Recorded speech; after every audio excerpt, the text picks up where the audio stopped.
operation. It means they are expected to receive the data, and it was confirmed right now by the launch operations manager. Acquisition de la télémesure par la station de Natal au Brésil. And just confirming now that telemetry is being processed through the Brazilian tracking station. The telescope is also processing telemetry through the tracking and data relay satellite system. As it moves further and further out into deep space, all of the telescope's telemetry and its imagery ultimately will be processed through the Deep Space Network in Goldstone, California. We passed the 7-minute mark into the flight. A perfect ride so far on the Ariane 5. We have about 1.5 minutes to go in the first stage performance. Once the main stage engine is commanded to cut off, it will be jettisoned, and just a few seconds after that, the upper stage engine will ignite, and it will be the workhorse for a 16-minute burn that will put James Webb into its preliminary orbit.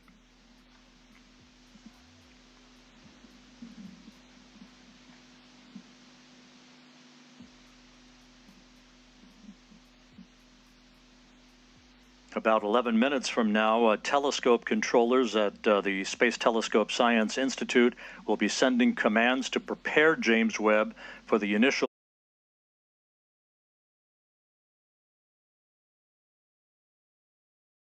series of commissioning activities that will lead to the deployment of its solar array and the initiation of generation of electrical power for the telescope. About 30 seconds away from main engine cutoff.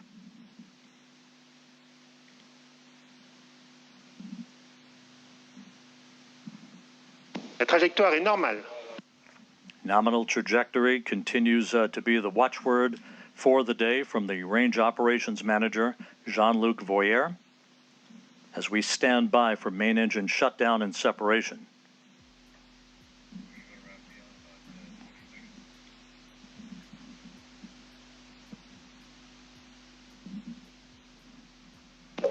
Extinction de l'EPC. Séparation EPC. And we have main stage shutdown and separation confirmed here in the Mission Control Center, and the ignition of that upper stage. And Raphael Chevrier down in the fishbowl. So far, so good. Yes, Rob, we have the confirmation of the separation of the main stage and the ignition of the upper stage. The trajectory is perfectly nominal. This is a very important moment for us because it's always a challenge to switch on a cryogenic engine in space condition, and we are now at 220 kilometers of altitude. Speed is a bit more than 7 kilometers per second. As we enter now the second stage of the second phase of the flight, the upper stage is going to power for about 16 minutes to place Webb on its transfer orbit, and right now everything is again nominal, as the DDO just said. And a short time from now, the so-called Sawtooth Maneuver will get underway. Again, like rocking a baby in a cradle, this will be a maneuver to keep Webb's optics protected from overheating, Luce. Exactly, Rob, like a baby in a cradle. You can see here Webb attached on top of Ariane 5 upper stage with a very specific configuration. Of course, it will be different during its lifetime, but for the time being, its sun shield is folded and not yet fully protecting the observatory. A number of exhaustive studies have been performed by the mission teams in Europe, in the US, on the thermal conditioning inside the telescope and the way the rays of the sun would propagate and interact with sensitive equipment inside the telescope. Maintain this thermal conditioning is really key before separating this telescope. And in particular, we know that one face of the telescope cannot face the sun.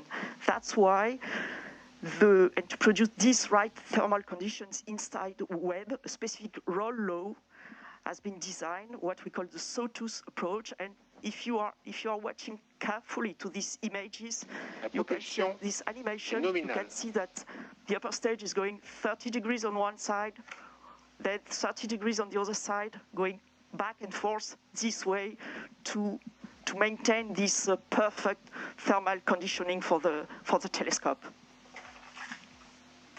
It's worthwhile noting that after Webb separates from the upper stage of the Ariane 5 rocket, which continues to perform in excellent fashion at coming up on the 12-minute mark into the flight, the telescope controllers will be taking the baton, if you will, from the mission controllers here in Kourou. The first steps will be the opening of fuel valves, a pair of fuel valves, to start flowing fuel to Webb's onboard thrusters. They then will power on the valve drive electronics. Those are powered on in preparation to control and fire those thrusters when required.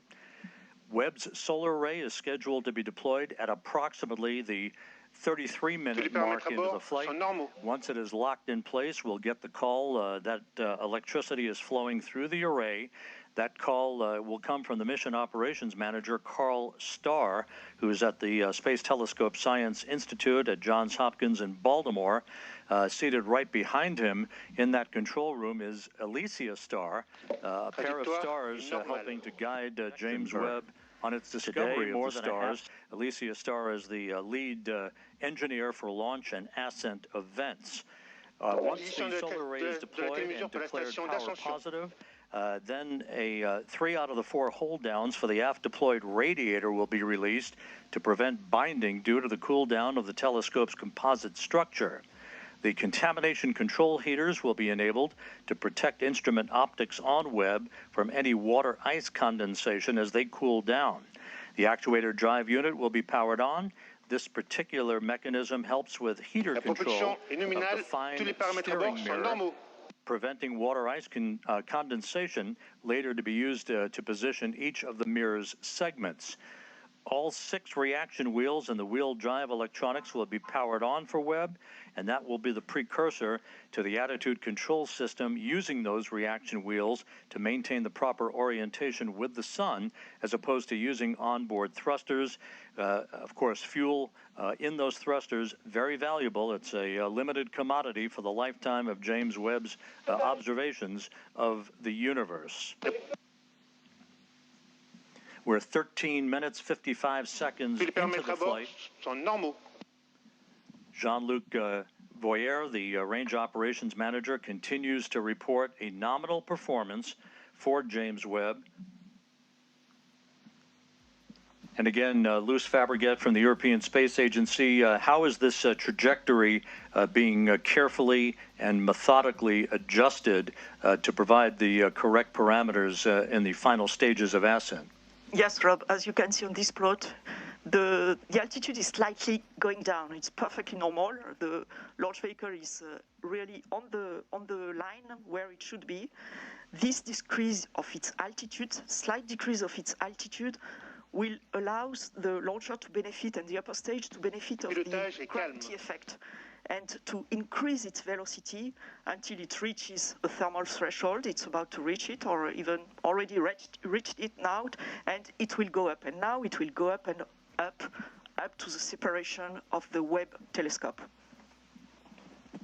It will separate the Webb telescope on a highly elliptic orbit, but still around the Earth. The telescope will be released, inserted on an orbit around the Earth, with an apogee, a very high apogee above 1 million kilometers.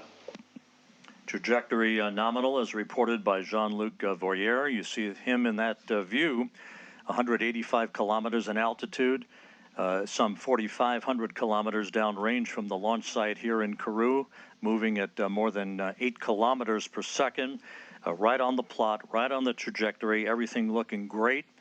We are about 9 minutes away from the completion of upper stage ignition.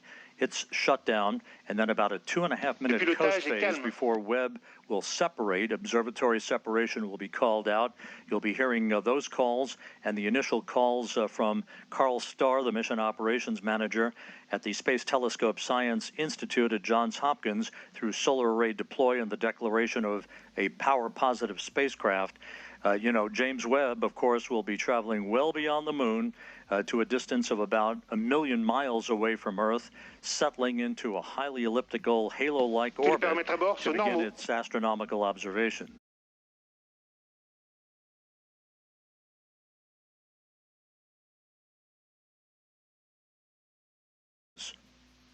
And again, as we mentioned earlier, at the time of observatory separation, Webb will be at an altitude of approximately 864 miles, statute miles, traveling some 21,000 miles an hour.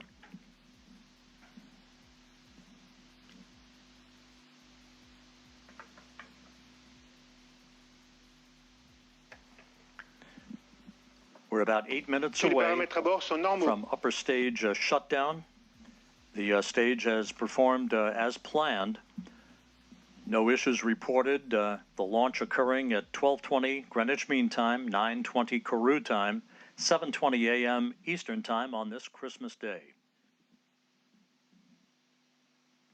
Very smooth. Le pilotage est calme. The velocity you just mentioned is very important, Rob. The velocity you just mentioned at separation of the telescope is very important. It will be slightly below, okay, I give it in a kilometer per second, but it will be slightly below 10 kilometers per second, because it's important that the satellite, the telescope, is not inserted on an escape orbit. It will be placed on a terrestrial orbit so that there will be time for the layup, for the early phase operations and the commissioning of the telescope. And that will be, in fact, the upper stage that will leave this orbit and goes toward an escape liberation orbit. And of course, even though we're still in powered flight, the trajectory, the acceleration,